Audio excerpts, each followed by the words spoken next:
Hi, my name is Omar. You're watching Youth Talk on RPTV.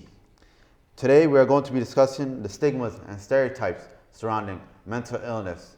I'm here today with my special guest. Hi, my name's Gasharon. I'm a researcher from the Centre for Addiction and Mental Health in Toronto. My first question is, what type of research do you do at CAMH? So I guess there are two arms of work that I've been involved in since working at CAMH. One arm has involved developing recovery-oriented interventions for people that apply in everyday life. And then the second arm of my work has really focused on trying to understand the experiences of mental illness and recovery in marginalised groups in Toronto. In Toronto. Okay, Yeah. cool. So what is the research used for? Kind of a number of things, but I guess in essence, really, it's to help improve people's mental health and well-being and the quality of people's life. Awareness. Yes, and that's also part of it. I think we really hope that our research always kind of goes on to impact change at different levels, so government level, service levels, and then of course for communities, so for individuals, their families and communities. Exactly, Yeah. Okay. How does this research aid CAMH and its clients? So there's a lot of research that happens at CAMH, and research is really important to help advance the mental health field very broadly, whether it's advancing our understanding of mental health and mental illness as well as treatments.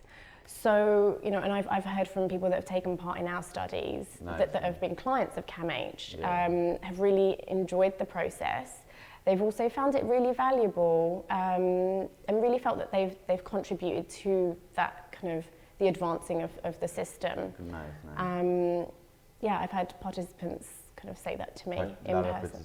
participants. Yeah. They've just really felt like they're helping move things forward. If not for their own group, people that are accessing services at the moment, but for future generations. And that's really nice to see and so hear. I think you guys are kind of more than motivating these people and telling them what's right,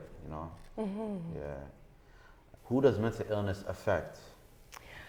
I always find this question really interesting. Kind of talking to people in my personal life as well about who's really affected by mental illness. I really believe that all of us can be affected by mental illness. In the same way that physical illnesses affect people, right? Whether you're rich, you're poor, regardless of which kind of cultural group you belong to, what gender group you kind of identify with. Mental illness affects everyone. Cool. Yeah. Okay. How does mental illness impact the individual dealing with it as their family, dealing with it as well as their family? Okay.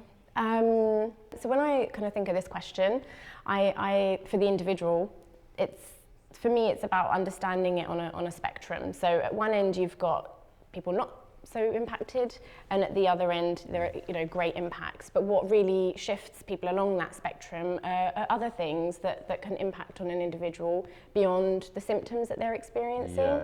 So does that person have social support? Do they have adequate housing? Do they have enough income to kind of to live and have a quality of life? It's a bit more kind of beyond the symptoms. And then you add on the layer of family, as you kind of said, right? Because families are very important, So important. So important. I know in some of the work that I've done with South Asian communities, and the experiences of psychosis, for example, when we kind of add in this additional layer of family, we really hear how stigma actually impacts not just the individual but the family also. In some of my work, families were ostracized. And what does that mean? Ostracized? Singled out, isolated. Isolated. Yeah, from the communities. And experienced discrimination, unfortunately. And it's really sad to kind of hear that. So this can kind of lead to like depression, sadness too, right? It can do. Okay. It can do. I think it's about, your question really, you asked about the individual and the family, Yeah. and you know, families are also affected by mental illness. Yeah. Not just, you know, as caregivers, Yeah. but the kind of, I guess I call it collective stigma. So the stigma isn't just around that individual, but it can extend to the family. What are some stigmas that you feel surrounded by mental health, and how do you feel these stigma perpetuate stereotypes? Unfortunately, there's a lot of stigma, Yeah. and this is often a real barrier for people living a good quality of life and accessing treatment also. Yeah. But what we found in our research, which I think is kind of interesting, is that, you know, the mental illness is one component, but often people can kind of occupy different stigmatized identities. So in our work, for example, for somebody that had, for example, a diagnosis of schizophrenia, was female, belonged to a racialized community, experienced a lot more kind of different types of stigma and discrimination. Yeah. So it was, in our work, it hasn't been, it's been a bit more complicated, I guess, than Complication. that. Yeah. It's much more of a complex phenomena. Yeah. That sometimes goes beyond the mental illness identity. Yeah. Okay, Yeah. okay. How does these stigmas and stereotypes affect the individuals who are dealing with these issues? Stigma has massive impacts for individuals, and our research shows that too. It's often one of the biggest kind of barriers for people in accessing services. But it also has an impact on their day-to-day lives. You know, if you're living in a community where you're constantly receiving these messages of, you know, you're not a valued member of our society, of our community, we as humans at some point can internalize that.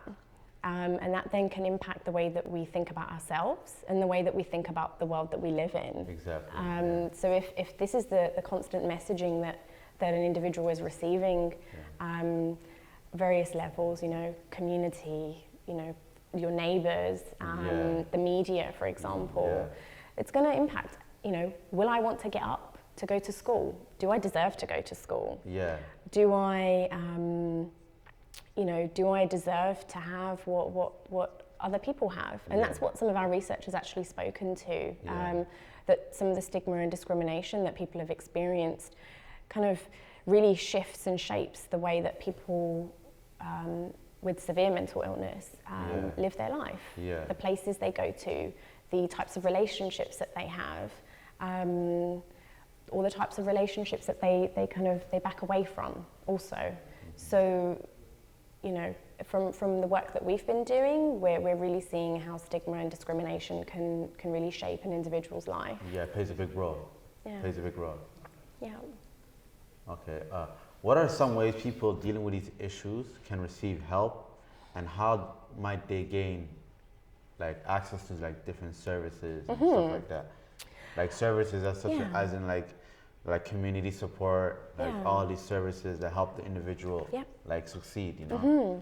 I think often when we think of mental health and services, and when we put that into the same sentence, we think of, you know, places like CAMH or CMHA or community mental health team, some of these more formal supports that exist. But in terms of recovery, what we've learned in our work is that actually it's much broader than that. Bigger. Recovery is much more holistic. And there are other components, you know, and I've kind of said this previously, but, you know, relationships, education, people may belong to faith communities. They may have a religion and be part of that community, and that can be really important for people in their recovery also. The research that you guys do, where does it lead to? Where does it lead? The work that I've been involved in is, I would say, multi-level. And when I say multi-level, I mean like different levels of society. So, you know, we as individuals are connected with families, families are connected with communities, and then we sit within, you know, these overarching kind of systems. So government would be one, right? So, you know, we hope that some of our work goes and affects policy, you know, informs the way that mental health strategy is, you know, the direction of mental health strategies, Yeah. and then kind of more of a kind of local level, like a health systems level. Yeah. Creating new services. Yeah, creating services. You know, that's a model that we've used in some of our studies, is, you know, trying out an intervention, seeing if it works, seeing what happens, and if it does work, then kind of prove it, you know, the research, if it proves it, yeah. then it's okay, how do we then scale that up? Can we then actually, you know, integrate this into, you know, the system as usual? Yeah. And that's always the hope, I think, with any research, is that, you know, you do your project and then it actually has like this ripple effect, and it can then integrate. Different barriers, different boundaries.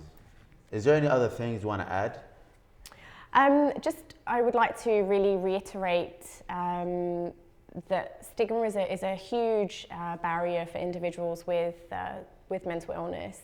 And it has a real ripple effect in their daily lives. And as I said before, you know, the way that they view themselves as members of our society, the ripple effect extends to families, to communities. And, you know, we each have a social responsibility to begin to kind of have these dialogues and start developing a bit more of a balanced perspective on mental illness, and really trying to tackle some of the stigma and discrimination that exists in people's daily lives. So yeah, I think it's time for change. It's time for change. We need to change it for the better. Yeah. Yeah. Thank you so much for having me. It was a pleasure to have you today. You're watching Youth Talk on RPTV. See you next time.